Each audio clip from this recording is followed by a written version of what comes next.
Good evening and welcome to Kini News. The Perikatan Nasional Government's first budget passed at the Dewan Rakyat today. Budget 2021 passed the final stage in the Dewan Rakyat after a bloc vote during the third reading today. The supply bill will now head to the Senate to be debated and voted on. Ahli-ahli yang berhormat, keputusan undian adalah seperti berikut. Bersetuju 111, tidak bersetuju 108, tidak hadir 1. The Dewan Rakyat currently has 220 members following the deaths of 2 MPs, which means that 111 votes is a simple majority. The absent MP is believed to be Gua Musang MP, Tengku Razali Hamzah. Earlier, the Dewan Rakyat had also passed the Education Ministry and Higher Education Ministry's budgets with a voice vote. Prior to this, 9 ministries had also faced bloc voting before their respective budgets were passed. The other 18 ministries were passed with voice votes.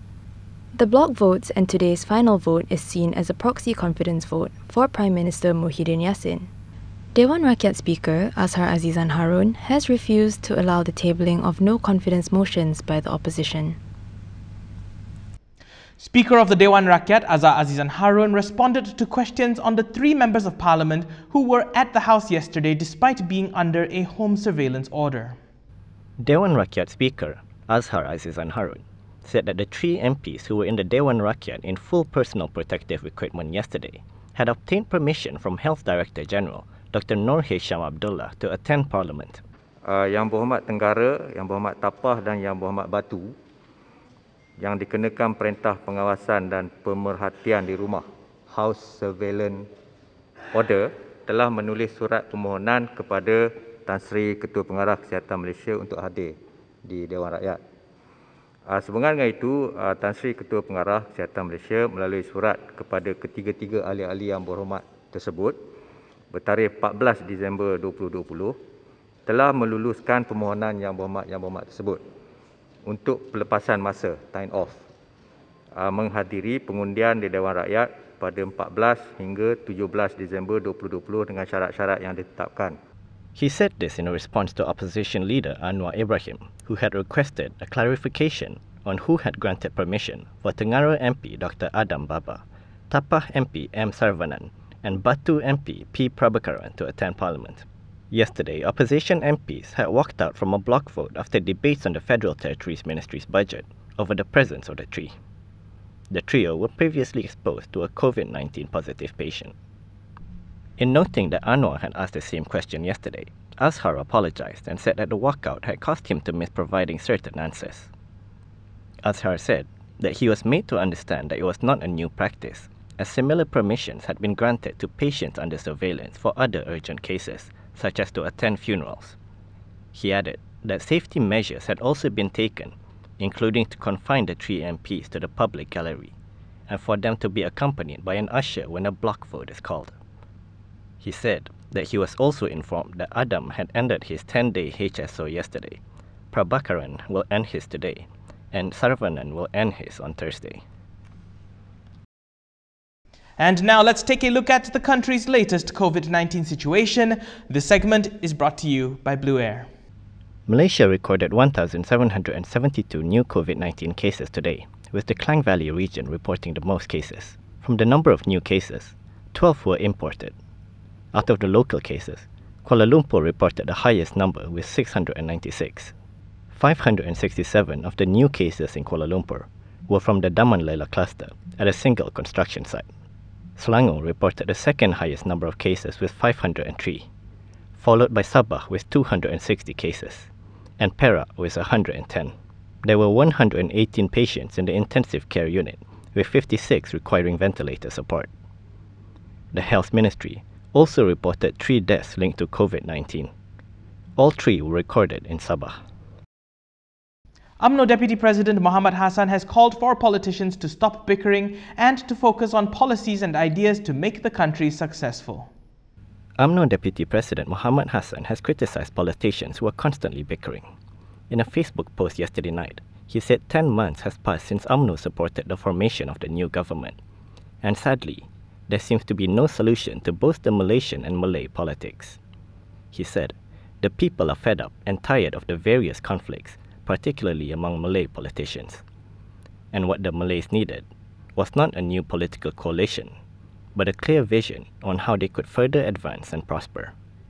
Although he did not mention any names, Mohamed's post came following a proposal by Bersatu Secretary General Hamzah Zainuddin for a grand coalition between Perikatan Nasional, BN, and Gabungan Parti Sarawak.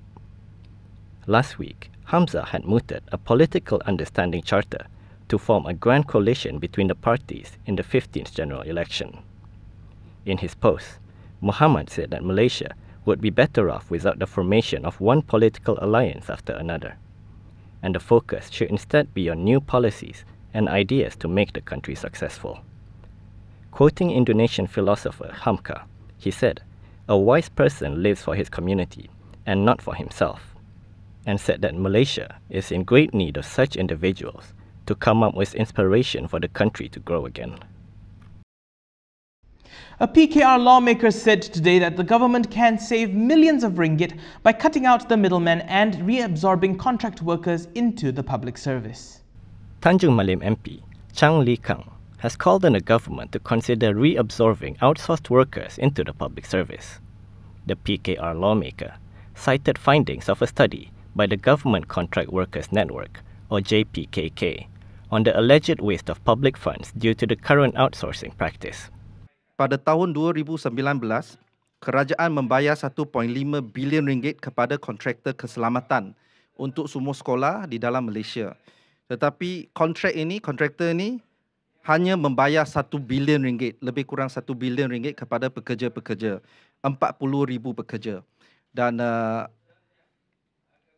dengan tidak buat apa, kontrak ini sudah ambil dalam lebih kurang 500 juta ringgit. Kalau kerajaan menyerap balik pekerja-pekerja kontrak ini, kerajaan bolehlah jimat 500 juta ringgit. He added that a portion of the savings from reabsorbing the workers could be used for administration, operating expenses, and to help the workers get better rights including EPF, Employment Insurance Scheme, and others. Earlier, a group of JPKK members held a silent protest outside Parliament, highlighting 3 demands to the government.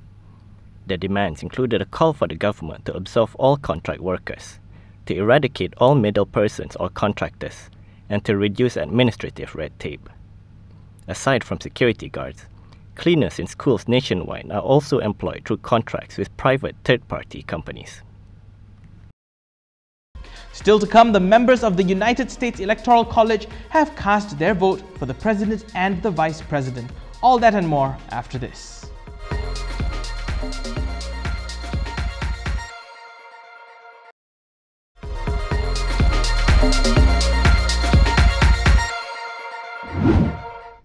Welcome back.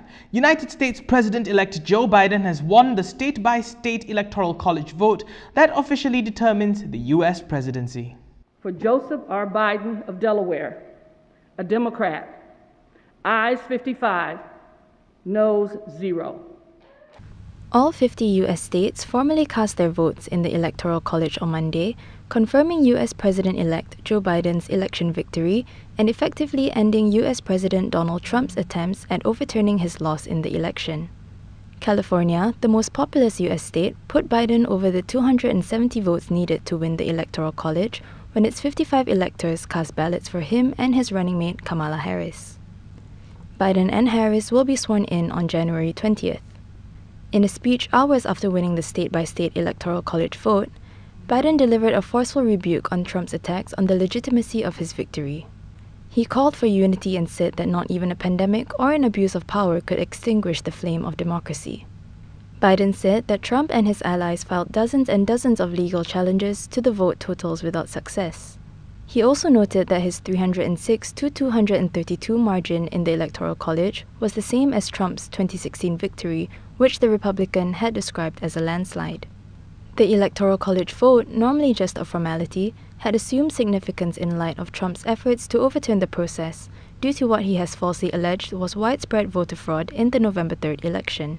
With Trump's legal challenges failing, The president's hopes of clinging to power rest in persuading the US Congress to not certify the Electoral College vote in a special session on January 6, an effort that experts say would also very likely fail. Trump said late last month he would leave the White House if the Electoral College voted for Biden, but he has since shown little interest in conceding. On Monday, he repeated a series of unsupported claims on Twitter. The government of the United Kingdom has announced that London and parts of southeast England will be under more stringent COVID-19 restrictions from midnight on Wednesday. London will move into England's highest tier of COVID-19 restrictions, the government said on Monday, citing increased infection rates. UK Health Secretary Matt Hancock said the rise in cases could overwhelm hospital services. He added that more than 1,000 cases of the new coronavirus variant had also been identified, mainly in southeastern England. Similar variants have been identified in other countries over the last few months. We've notified the World Health Organization about this new variant, and Public Health England is working hard to continue its expert analysis at Porton Down. Mr. Speaker, I must stress at this point that there is currently nothing to suggest that this variant is more likely to cause serious disease, and the latest clinical advice is that it's highly unlikely that this mutation would fail to respond to a vaccine. But it shows we've got to be vigilant and follow the rules, and everyone needs to take personal responsibility not to spread this virus. Earlier this month, the government implemented a three-tiered system of restrictions in England to try to keep a second wave of the virus under control after a month-long national lockdown. More than 40% of its citizens were placed in the highest risk category. However, London was initially left in the middle tier of restrictions. The main difference between the top alert levels is that bars and restaurants, which can stay open under certain conditions in Tier 2, must close their doors in Tier 3 and can only operate takeaway services. There are also additional curbs on socializing, but workplaces and schools are told to remain open.